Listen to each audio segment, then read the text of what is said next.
Hello again and welcome to a straightforward, no frills non-league football matchday vlog because it's dark and freezing. But first of all, I would like your opinion. On Saturday, I referred to Darlington versus Spennymoor as a derby match, only to have several Darlow fans wave the virtual finger at me saying, no, it's not a derby match, we have no history with Spennymoor and they're basically irrelevant to us. See, to me, a derby match is just a match between two clubs who are relatively close geographically and doesn't necessarily have to have a lot of history or even hostility, but of course it often does. So for example, Leeds v Harrogate in the FA Cup last season, or Stockport v Manchester City back in the day, they would be derby matches by my definition. So let me know in the comments below, what's your definition of a derby match? Does it have to have a lot of history? Does it even have to have any kind of hostility? And so to tonight's match, and we are back at Blackwell Meadows, Darlington. And if you're newish to the channel, no, I'm not at Darlington every match, it's just the way the fixtures have fallen. And it's a National League North match between Darlington and Curzon Ashton, and he's their team coach all the way from Cheshire, or Greater Manchester if you prefer. And here's a question for all of you superstar ground hoppers. Have you watched or participated in a match at Curzon Ashton's Old Ground National Park, which they left about 20 years ago? If you did, put it in a comment below and tell me what the experience was like. Put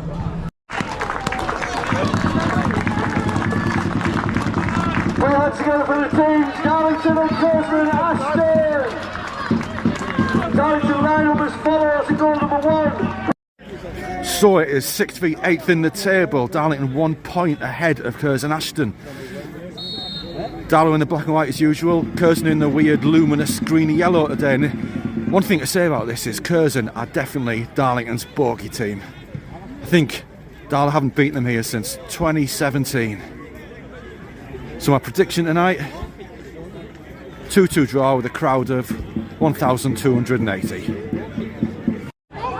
And we even have a small group of Curzon Ashton fans here who've made their way from East Manchester area.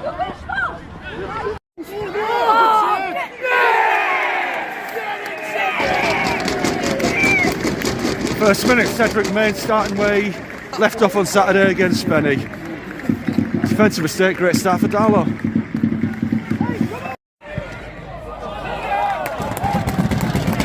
Well, I nearly missed the first goal today and I nearly missed another one just then. Great start for Darlow.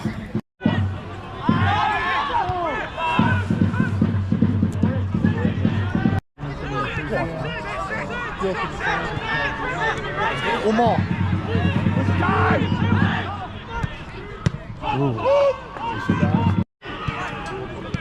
Right, get in. Ooh.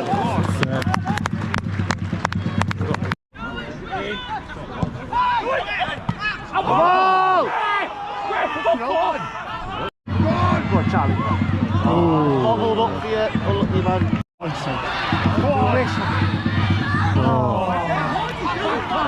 I don't really care, like, you better fuck off now. Like, I'm telling you, fuck off. Fuck off 3 times. Ooh. I'm telling you, I'll smack him so in front of there.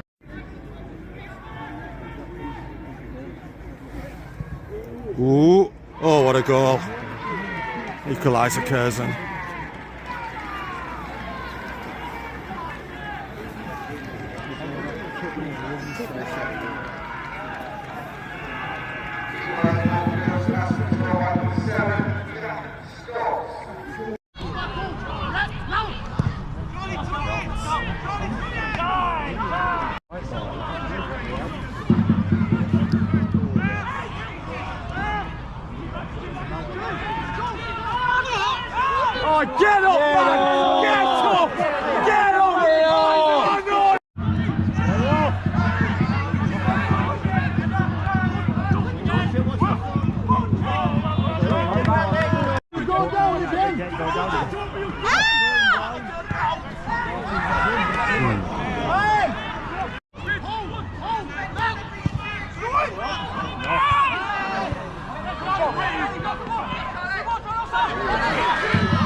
across. Ooh.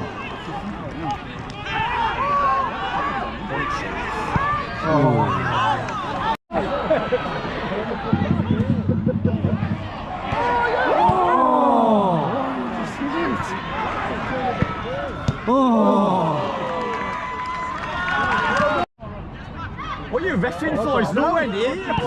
What?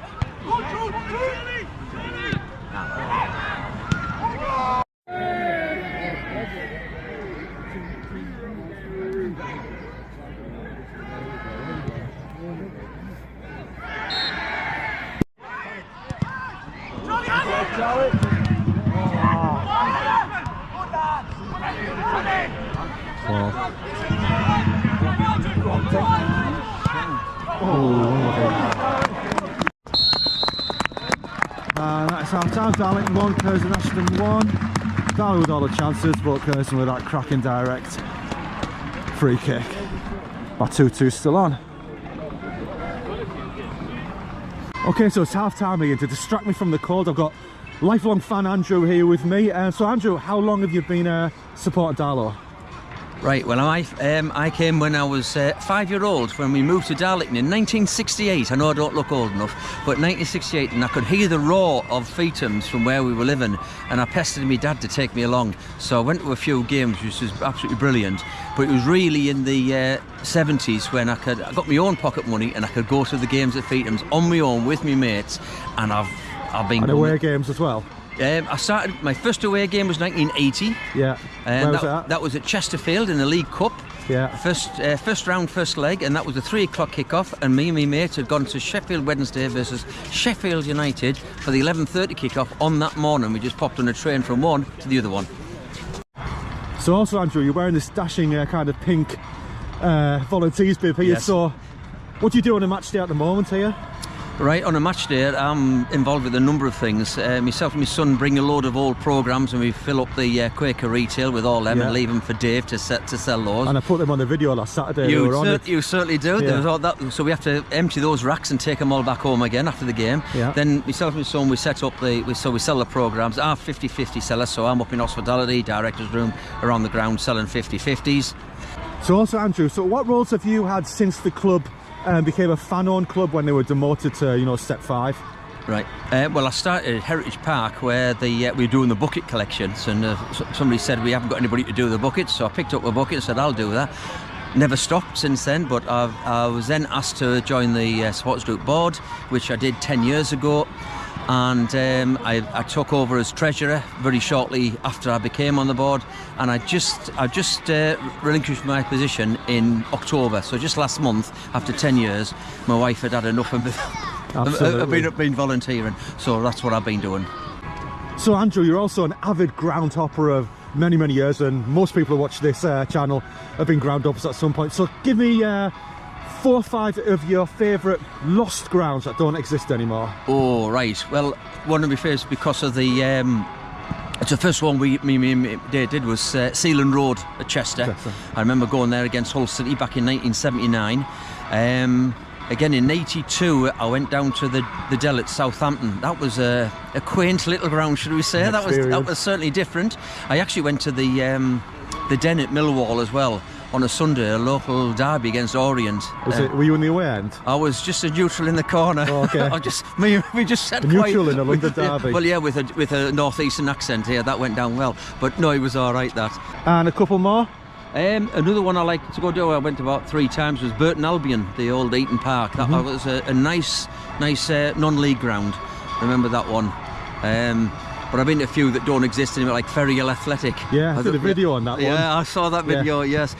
Anyway, I'm sure most of you viewers can agree with me that it's volunteers that, like Andrew, keep the non-league game going. Without them, non-league would be nothing, we would have nothing to come and watch. So thanks for all you're doing, thanks for helping keep this club going. Cheers, Rich. Right, second half, Darlow 1, Curzon 1. Can Darlow make the superiority count? Or will Curzon continue their curse on them?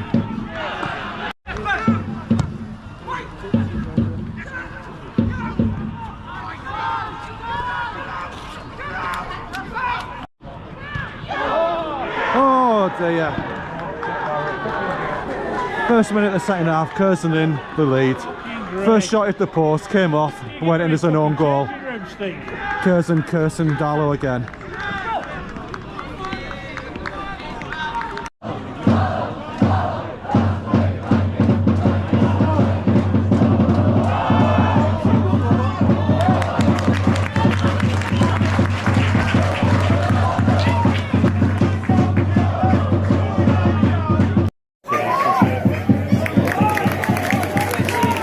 Nearly 3-1 there, good save.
Tonight's attendance 1,010, so a couple hundred below what I said. To be fair, it's Darlow's third home game in 8 days, and it's freezing.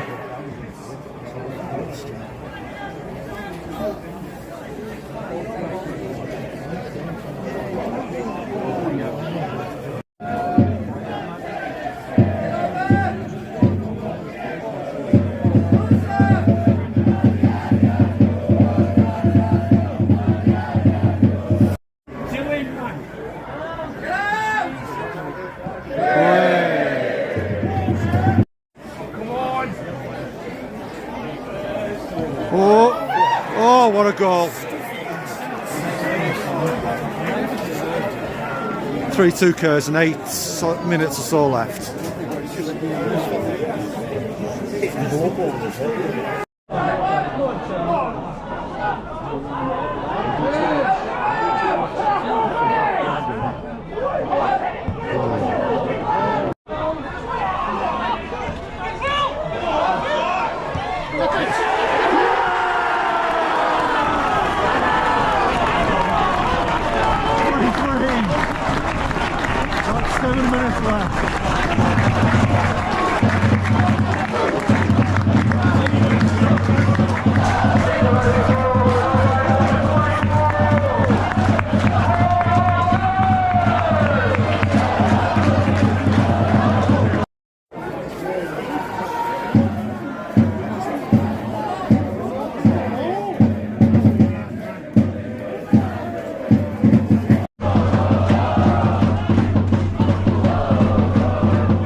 corner, minute into injury time. Oh.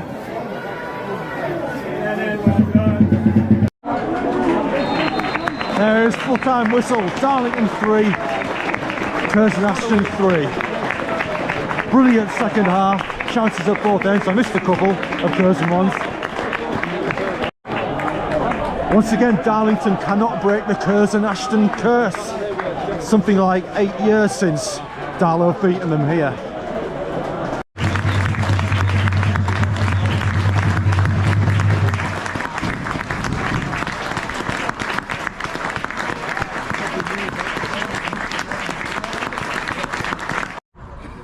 So then, a 6-goal sizzler here at Blackwell Meadows, an absolute cracker between two good teams. Darlington played well, and I was well impressed with Curzon as well. They looked really good, especially on the break. You can certainly see why Curzon, despite being a relatively small club in the league, challenged toward the top of the league nearly every season. I think both teams are going to be right up there this season. Okay, then make sure you give this video a like. But before you go, if you enjoy lost and abandoned old football grounds, make sure you check out the playlist that I'll put just here. Keep smiling, keep enjoying your football, and I'll see you soon.